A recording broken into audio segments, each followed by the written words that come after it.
IMA اور مولانا، بھارت کا media کان کھول کر سن لے۔ بھارت کے مسلمانوں کے دینی معاملات، ان کی رہنمائی الگ الگ انفرادی مولانا ہرگز ذمہ دار نہیں ہوتے۔ بھارت میں مسلمانوں کی دینی رہنمائی مسلم پرسنل لا بورڈ کرتا ہے۔ بھارت میں مسلمانوں کی دینی رہنمائی ان کی اپنی اپنی جماعتیں کرتی ہیں، جیسے جماعت اسلامی، جماعت اہل حدیث، جیسے جماعت تبلیغی، جیسے جماعت اہل سنت والجماعت۔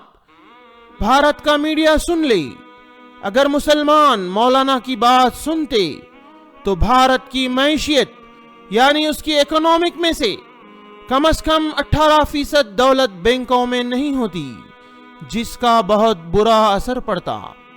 مشکوک کمپنیوں میں پیسہ رکھنے والے مسلمان غور سے سن لے، ٹوپی پہننے والے کو تمہارے اس مشکل میں نہ گھسیٹیں، کیونکہ اللہ کے رسول صلی اللہ علیہ وسلم بھی اپنا سر ڈھانپتے تھے۔ داڑھی والے کو تمہاری اس مشکل میں نہ گھسیٹو، کیونکہ تمہارے رسول صلی اللہ علیہ وسلم بھی داڑھی رکھتے تھے۔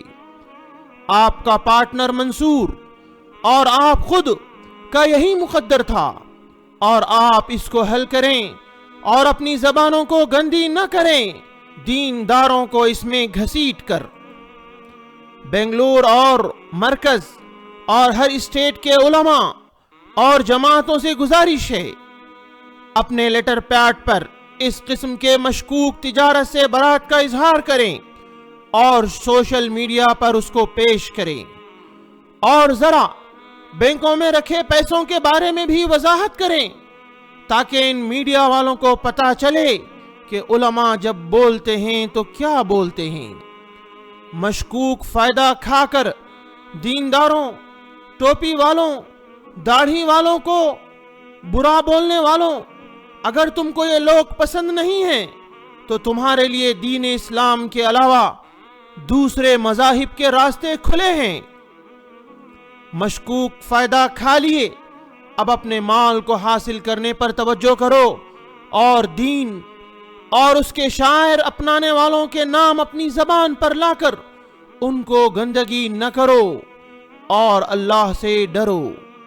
تعلیم اپلیکیشن ڈاؤن لوڈ کریں اور ایک ماں گھر میں خود اپنے تمام بچوں کی اسلامک ٹیچر بن جائے، اور دوسروں کو ضرور شیئر کریں۔